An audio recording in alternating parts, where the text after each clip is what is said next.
नमस्कार सभी विद्यार्थियों का हार्दिक स्वागत।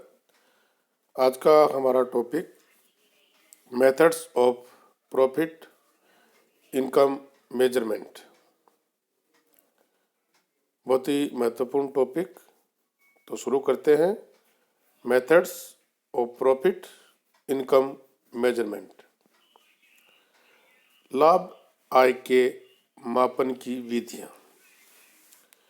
किसी संस्था द्वारा अर्जित आय अथवा लाभ का मेजरमेंट करना कोई सरल कार्य नहीं है।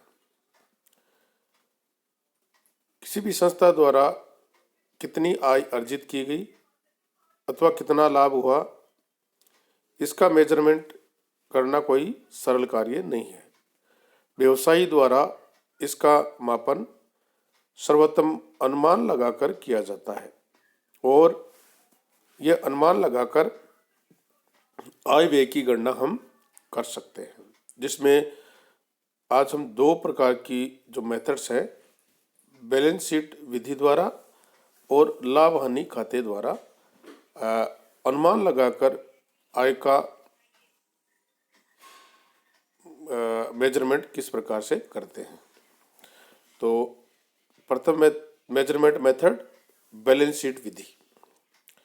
इस विधि के अंतर्गत चिट्ठे के आधार पर एक निश्चित अवधि की प्रारंभिक व अंतिम पूंजी ज्ञात कर ली जाती है। इस विधि में सर्वप्रथम क्या करते हैं कि प्रारंभ में पूंजी कितनी थी और अंत में पूंजी कितनी है, इसकी गणना हम पहले कर लेते हैं।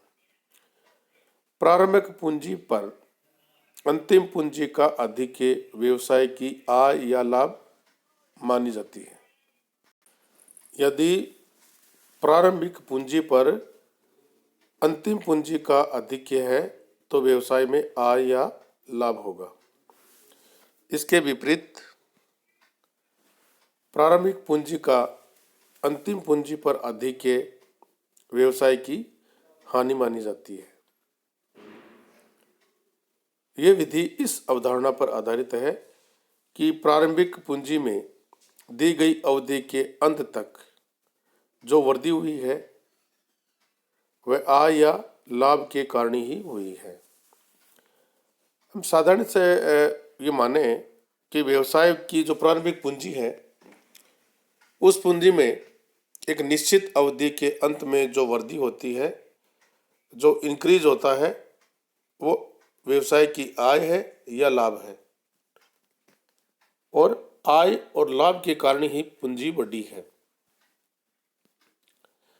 यदि व्यवसाय ने संबंधित अवधि में कोई एडिशनल कैपिटल ऐड की है या उन्होंने ड्राइंग्स किए हैं, आहरण किया है, तो अंतिम पूंजी में अतिरिक्त पूंजी को घटाकर और आहरण को जोड़कर उसका समायोजन कर दिया जाता है।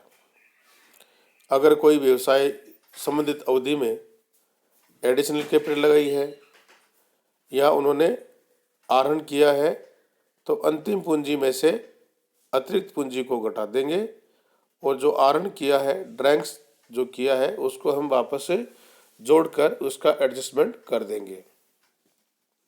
इस विधि को नेटवर्थ विधि के नाम से भी जाना जाता है।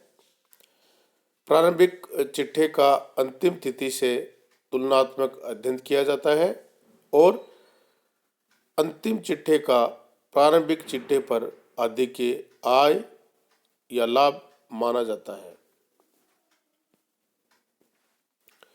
सेकंड जो मेथड है लाभ हानि विवरण विधि, statement of profit and loss method. लेखाक्रम में प्रॉफिट के मेजरमेंट के लिए विभिन्न एक्सपेंसेस का वर्गीकरण पूंजीगत तथा आयगत मदों में किया जाता है। इसी प्रकार आय की मदों का विभाजन भी पूंजीगत और आयगत मदों में कर दिया जाता है। आगम आय व आगम व्ययों की सहायता से लाभ हानि विवरण बनाया जाता है। आपके इनकम कितनी है और आपके खर्चे क्या है, उनकी सहायता से लाभ हानि यानी statement of profit and loss account तैयार किया जाता है।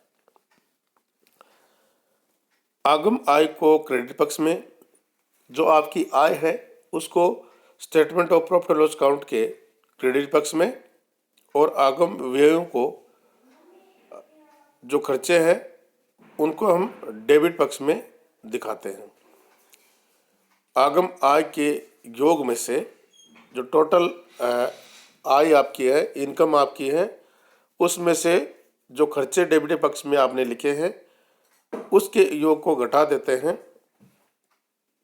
तथा जो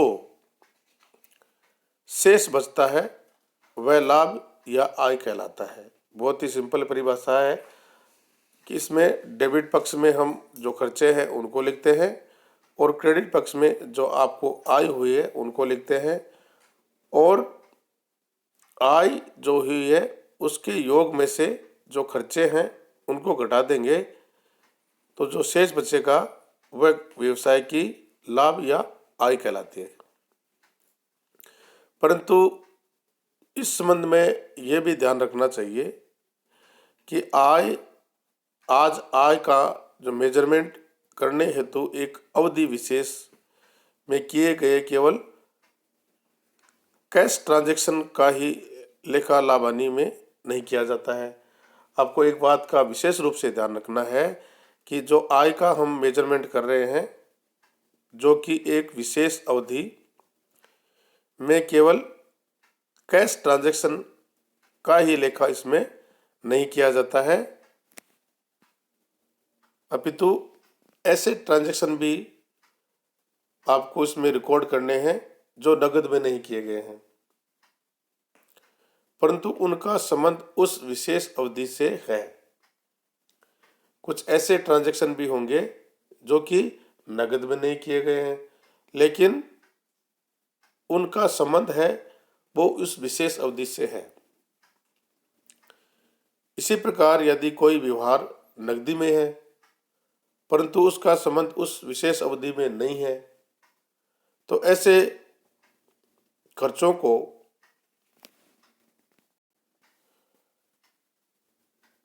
का लेखा भी लाभ हानि विवरण में नहीं किया जाता है। अगर कोई नकदी ट्रांजैक्शन किया गया है परंतु वह उस विशेष अवधि से संबंधित नहीं है, तो आपको क्या करना है, ऐसे ट्रांजैक्शन जो कैश में किए गए लेकिन उस विशेष अवधि से संबंधित नहीं होने के कारण उसका हम statement of profit and loss account में लेखा इसका एंट्रीज में नहीं करेंगे।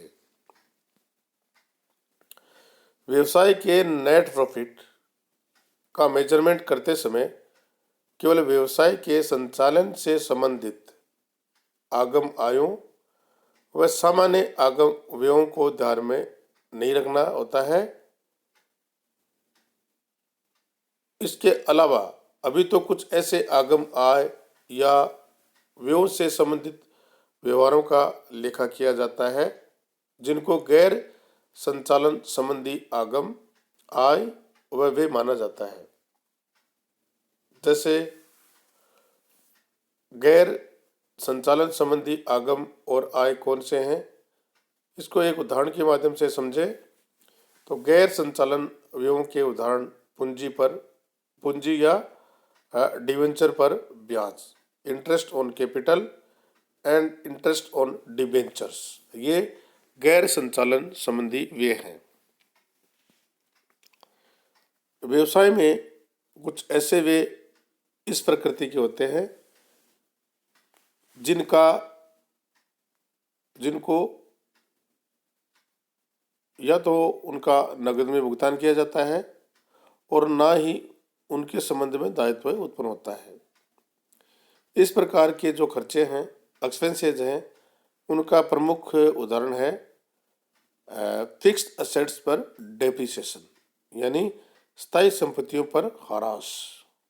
अतः शुद्ध लाभ का मापन करने हेतु मूल्य ह्रास का आयोजन आवश्यक है।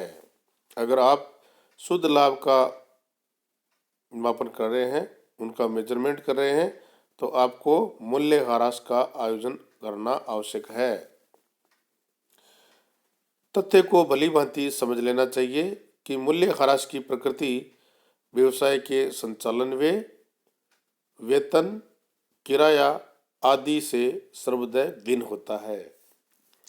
जो प्रोविजन फॉर डेप्रिसिएशन है उसको बहुत बारीकी से समझना चाहिए, भली भांति उसको समझ लेना चाहिए कि मूल्य ह्रास की प्रकृति व्यवसाय के संचालन व्यय, वेतन, किराया आदि से बिल्कुल भिन्न है।